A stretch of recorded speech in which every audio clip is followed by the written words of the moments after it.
aqui algumas repercussões na mídia, né? Mas volta a palavra para você. Tá, então vamos lá. Então o que a regra faz? Primeira coisa, ela estabelece pelo menos um nível mínimo de gasto, de crescimento real de gastos. Isso difere radicalmente com o que o teto fazia. O teto estabelecia o congelamento real dos gastos por 10 anos, renováveis por mais 10, então ao longo de 20 anos. Então essa regra ela muda isso. Todo ano vai ter um crescimento de gastos que pode ser pelo menos de 0,6% de taxa de crescimento com relação ao valor gasto no ano anterior. Lembrem-se, é crescimento real, é acima da inflação. E pode atingir um máximo de 2,5% de crescimento real. Então tem uma banda de crescimento que estabelece, ao mesmo tempo, um piso, mas também estabelece um máximo de crescimento nesse primeiro ciclo plurianual, que está previsto aí até 2026, esse é o parâmetro. Então, vai crescer no mínimo 0,6% e no máximo 2,5% com relação ao período anterior.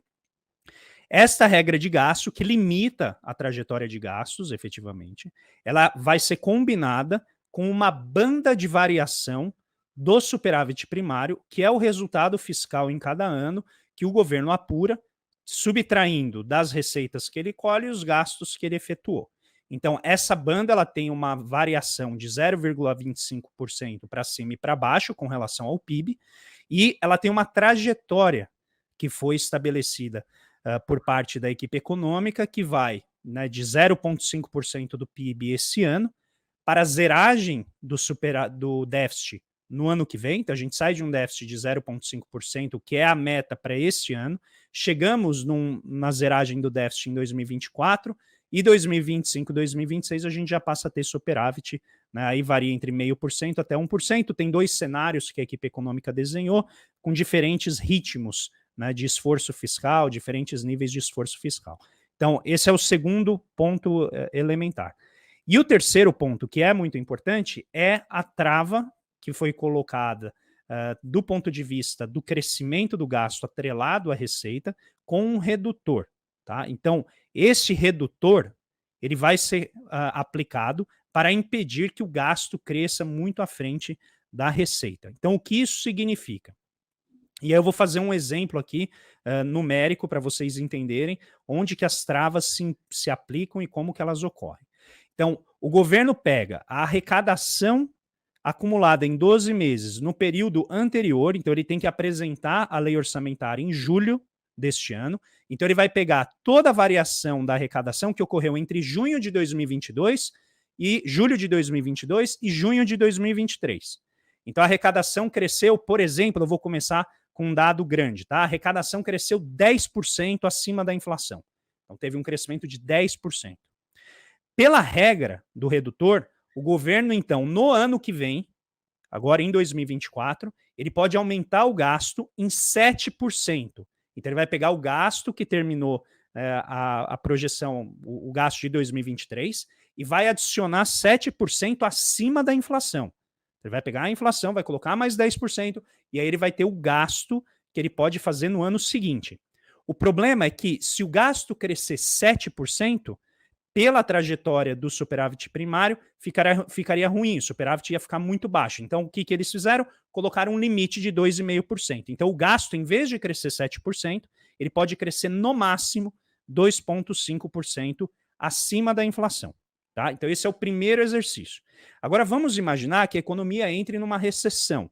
E aí, a arrecadação entre um ano e outro, até o momento em que ela é apurada para poder fazer a lei orçamentária, a economia ela tem uma queda. Então, a variação do PIB é negativa e a arrecadação cai. Então, a arrecadação teve uma variação negativa. Pela regra do 0,7% ou dos 70%, o gasto deveria diminuir. Então, em termos reais, o gasto diminuiria. Para evitar que em momentos de recessão o gasto seja negativo, ou seja, ele tem uma variação negativa, então o governo colocou um mínimo de 0,6% positivo acima da inflação. Então, mesmo que haja recessão, que a arrecadação caia, vai haver um piso. O gasto vai crescer pelo menos 0,6% acima da inflação. Então, você gerou aqui esse espaço de variação do gasto público no sentido de variação de crescimento. Você tem um intervalo de variação de crescimento. Qual é, em essência, a mensagem? Todo ano o gasto vai crescer pelo menos 0,6% com relação ao ano anterior, em termos reais. Segundo o teto de gasto, ele cresceria apenas pela inflação passada. O crescimento real, acima da inflação, seria zero. Tá? Esse é o desenho dos extremos. Para que servem as travas? Agora, vamos imaginar que a arrecadação cresceu 3% no ano anterior, tá? Em termos reais. Então, no ano seguinte, o governo tem um espaço adicional de 2,1% que ele pode gastar. Então, ele fica dentro da banda do intervalo de crescimento possível do gasto ano a ano, e ele consegue, então, ampliar os seus gastos em até 2,1%. Tá? É isso que significa esse redutor de 70% do gasto com relação à arrecadação. Só que como eu coloquei aqui, isso tem um problema, porque você trava ou você faz com que o gasto acompanhe a arrecadação. Então, no momento que a economia está crescendo, o gasto cresce. E no momento que a economia começa a ir mal, o gasto diminui. Então, exatamente para mitigar, para diminuir o efeito que a gente chama de prociclicidade, que exatamente na queda o governo tem que diminuir o gasto, que é indesejável, porque exclui as pessoas de investimento, exclui as pessoas de gastos sociais, pode dificultar o financiamento de políticas públicas. Para evitar isso, então, o governo colocou um limite inferior aí de crescimento de 0,6% em termos reais.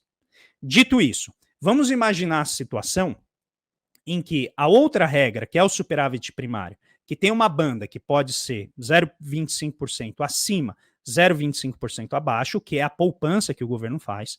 Vamos imaginar que num exercício, num ano qualquer, o governo não consiga fazer essa poupança, tem uma frustração de arrecadação, o gasto fica mais elevado por conta de algum choque, uma crise, né, que a gente não tenha que passar por isso de novo, mas que tenha uma crise sanitária, que tenha algum evento que mobilize muito gasto público. Superávit fiscal mergulhou, ficou abaixo do piso dessa banda que foi criada para o superávit fiscal, que é a poupança que o governo faz, né, no ano fiscal entre receitas e despesas.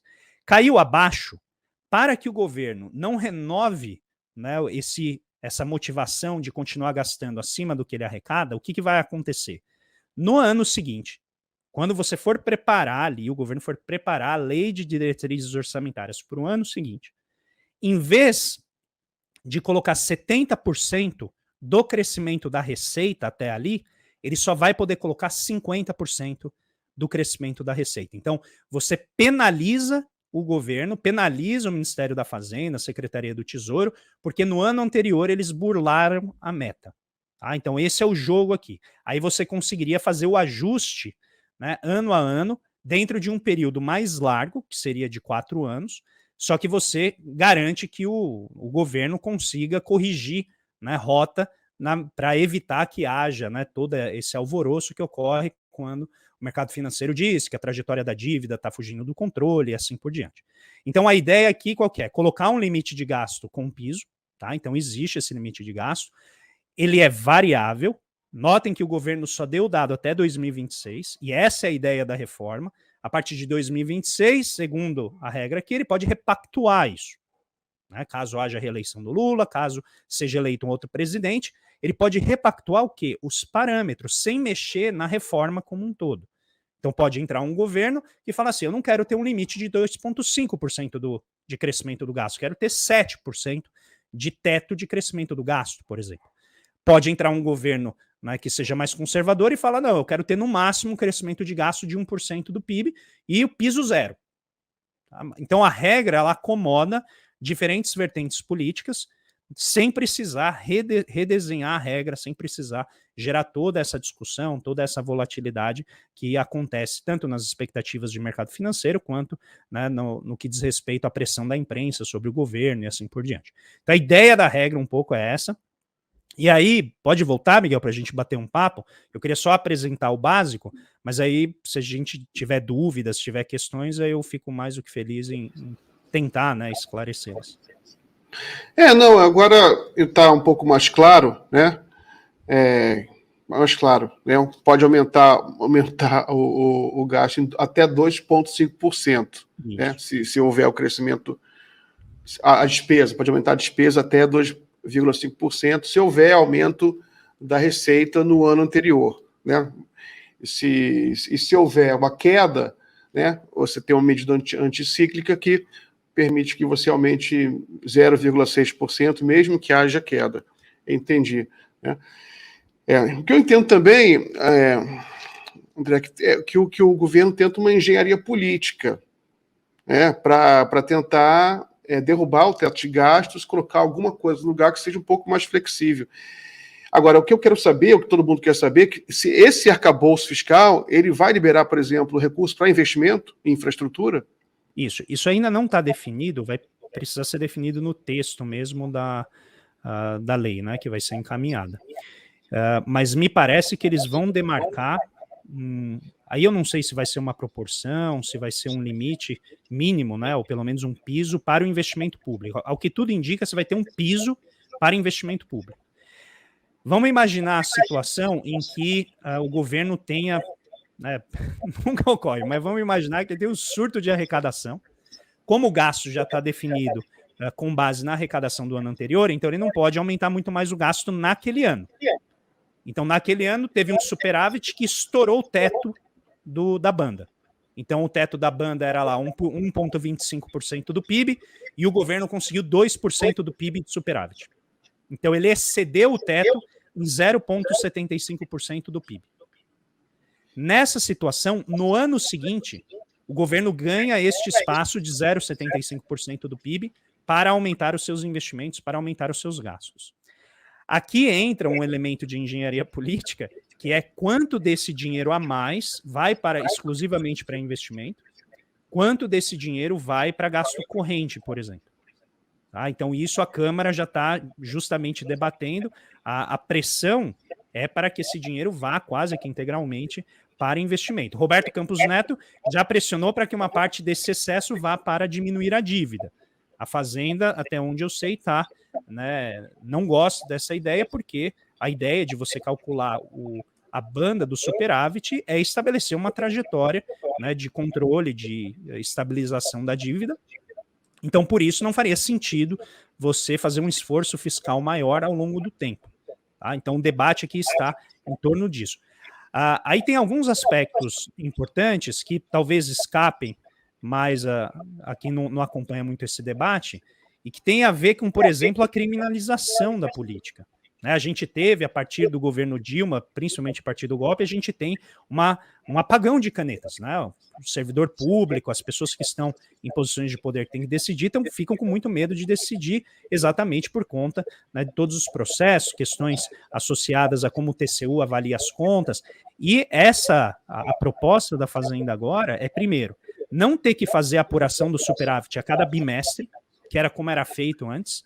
Então, a cada bimestre, o governo tinha que ir lá e mostrar, olha, tem risco de não cumprir a meta de superávit, então tem que cortar, tem que contingenciar gasto. Isso não existe mais. Então, agora você faz esse esforço ao longo do ano e não existe, pela regra, né, uma necessidade de você contingenciar gasto, a não ser, evidentemente, que o governo veja que ele vai estourar muito a banda superior, né, a parte superior da banda do superávit primário. Mas ele pode fazer isso de maneira mais suave ao longo do ano, sem, obviamente, a criminalização bimestral potencial. E caso ele burle, né, a regra, a meta, ele vai escrever uma carta e vai justificar perante o Congresso por que ele não conseguiu cumprir a meta ou ficar dentro da banda de oscilação do superávit primário. Muito bem. André, hoje também